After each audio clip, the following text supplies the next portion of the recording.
السلام عليكم. طبعا كان في ناس كلمتني يا جماعة وقالت لي انا العجول بتاكل عندي وما بيبانش عندها وما بيبانش عليها اكل، والبقر بياكل عندي وما بيبانش عليها اكل. فحضرتك في حاجة انت غافل عنها وفي حاجة لازم تبقى انت عارفها. ما العملية مش اللي انا اوكل واشرب وخلاص، في حاجات تانية لازم اللي انا اعملها عشان خاطر الاكل يظهر معايا على الحاجة بتاعتي. فان شاء الله في الفيديو ده معلومة على السريع كده هنعرف ان شاء الله ازاي البقرة بتاعتي التحويل يزيد معايا او العجل بتاعي التحويل يزيد معايا. في الاول ما تنساش تصلي على حبيبك النبي صلى الله عليه وسلم وتشترك في القناة. ايه اللي ممكن يخلي البقرة معايا تاكل وما يبانش عليها تحويل؟ طبعا البقرة لو انا عندي بقرة او انا عندي عجل تسمين او انا عندي عجل او انا عندي نعجة، الديدان يا جماعة من اخطر الحاجات اللي ممكن الاكل بتاعك يروح منها على الفاضي. يعني انت ممكن توكل علف مركز، وممكن توكل برسيم، ممكن توكل ضراوة، ممكن توكل كل اللي انت بتوكله ده. الديدان بتتغذى على المواد ديت في بطن الحيوان بتاعك. فحضرتك توكل مهما توكل ما يبانش عليه اي حاجة. تفضل انت تقول طب انا فلوسي بتروح فين، طب انا العجل ده هزيل ليه، طب انا العجل مش عارف ايه. طيب عشان الحاجات ديت نمنعها او نلغي معانا، طبعا معانا كذا حاجة. معانا كذا حاجة اللي هي ايه؟ حضرتك لازم تمشي تبقى ماشي على جدول، يعني انت مش هتدي مرة وخلاص.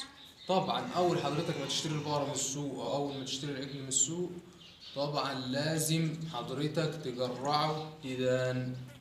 طب ماشي، تجريع الديدان يا عم اسلام، ازاي تجريع الديدان؟ تجريع الديدان عندنا كذا نوع من تجريع الديدان. طبعا بيبقى في ديدان كبدية وفي ديدان شريطية وفي ديدان، انا مش عايز اخص في تفاصيل في انواع الديدان والحاجات دي كلها. بس حضرتك عندك كذا نوع تشتغل بيه. طب اشتغل بايه يا عم اسلام؟ حضرتك عندك الايفوماك، ممكن تشتغل بيه. بس هتشتغل بيه ازاي؟ يعني انت حضرتك هتدي جرعة النهارده وبعد 21 يوم تدي الجرعة التانية، وكل 3 شهور تدي جرعة، مش تدي مرة واحدة كده وخلاص. طب عندنا ايه تاني؟ عندنا البندازول، في حاجة اسمها البندازول 7.5% و5%.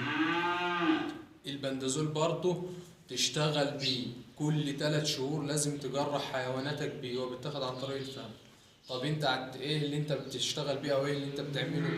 دي حاجة اسمها ليفا فلوكا، ديت حاجة بتاع الديدان، حاجة محترمة يعني بتشتغل معايا على أغلبية الديدان اللي في الحيوان. طب العلبة دي سعرها كام؟ أو العلبة ديت أنت بتستخدمها إزاي؟ العلبة ديت سعرها يعني متوسط. أنا في محلات بجيبها ب80 جنيه وفي محلات بجيبها ب70 جنيه. يعني إيه؟ حسب أنت مكانك وحسب إيه؟ وحسب المحل اللي عندك بيبيعها إزاي.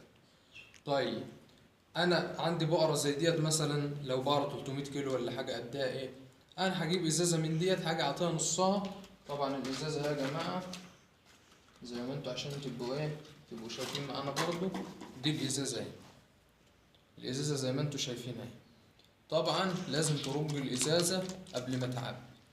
طبعا هتيجي عاطي نص الحيوان، نص الازازه ديت عن طريق الفم، تتاخد تجريع عن طريق الفم. وهتيجي بعد 15 يوم عطيله الجرعة المنشطة بتاعته.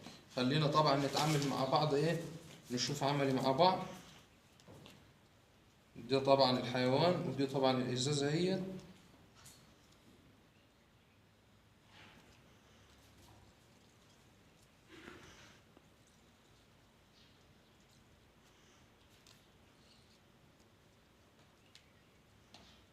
طبعا يا جماعة دي سرنجة 20 سنتي اهي، انا عبيتها وحطيتها.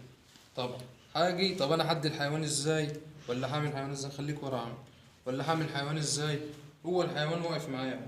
انا هاجي بكل سهولة والراحة كده عشان الحيوان ما يخافش مني، واحاول ايه، بالراحة بالراحة اهو.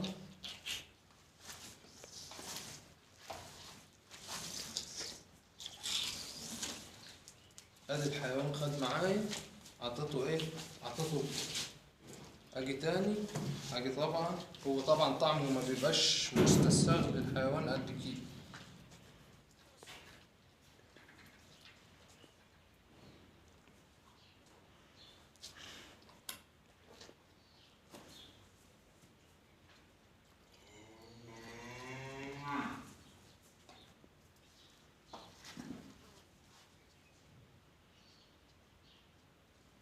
ده طبعا يا جماعة اهو بالراحة كده. احاول اساس الحيوان. انا لو معايا حد ماسكه بس كان الموضوع اختلف، بس عشان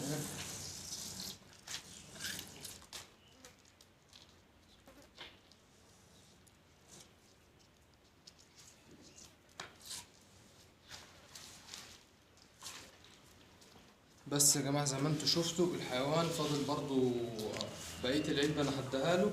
بس حضرتك لازم كل 3 شهور تدي حيواناتك تجرحها ديدان، عشان خاطر الاكل اللي انت بتوكله عليها يظهر عليها. ما ترميش فلوس على الارض وما ترميش في حاجة على الارض. فدي حاجة بسيطة لازم حضرتك تاخد بالك منها. انا قلت لك على النوع وقلت لك على الاسم وقلت لك على اللي انت ممكن تشتغل بيه واللي متاح عند حضرتك اشتغل بيه. المهم ما تهملش في الديدان وما تعملش في الديدان دي.